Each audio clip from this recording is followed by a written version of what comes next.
bahay. Sabi mo, Ate Sue, I love this job. Ito ba talaga yung pangarap mong trabaho mula nung pagkabata? Hindi, talaga Bia, hindi ito. Kasi syempre, alam mo naman ako, probinsyana ako di ba? Saan ka Doon bang sa probinsya, Ate Sue? Cavite talaga? Cavite talaga ako. Yung bayan namin, yung Carmona, Cavite, ano talaga yan. Ang main ano namin dyan noon ay agricultural ano kami, municipality. So mga taniman ng palay. Tapos nung nagkaroon ng maliliit na mga factory, ganyan. So pag nakikita ko yung isang pinsan ko, pag nagtrabaho siya sa pabrika tapos pag nakikita ko pag payday, may dala siyang grocery. Nag-shopping siya, ganyan. Siyempre naiingit ako pag nakikita ko siya namin yung dalang groceries.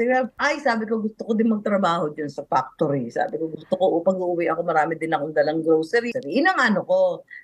Nagbago ng konti kasi sabi ko na nung gusto ko na maging teacher. Gusto ko na maging teacher.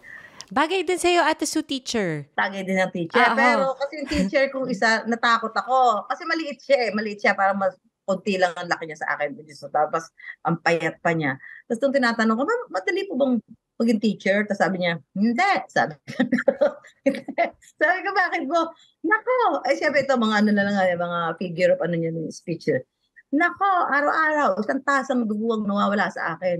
Tapos biglang ako, sabi ko, nag-post naman ako. Alam mo, parang ano ko na lang yun na, sa loob-loob ko lang isang tasang dugo nawawala sa kanya araw-araw. Ilang tasang dugo kaya meron ako? Naku, hindi ako magtatagal. Wala na, hindi na. Sabi ko, ayoko, pabrika na lang. Doon na lang ako sa pabrika. Ayoko maubusan ng dugo. Kasi dahil sa consumption doon na inaabot sa mga estudyante. Of course, syempre nakikita ko yun Dahil teacher ko nga siya yung nagagalit siya, di ba? Oo. Correct person! Kasi nauubos pala dugo niya doon sa sakit ng ulo sa amin. So, hindi na. Ayaw mo na teacher. Hindi nga, kasi parang iniisip ko nga na ganun pala yun, mauubusan pala ng dugo ang teacher dahil isang tasa everyday. Sige na, may innocence. Oo. Nangangarap ka pa lang nun di ba? Simula ka pa lang mangarap, di ba? Kung ano yung gusto mo pagdating ng araw. Ayun na yung tumanim sa isip ko na hindi na nawala sa akin yan na, ay, ang liit niya, mauubos pala dugo ko dito.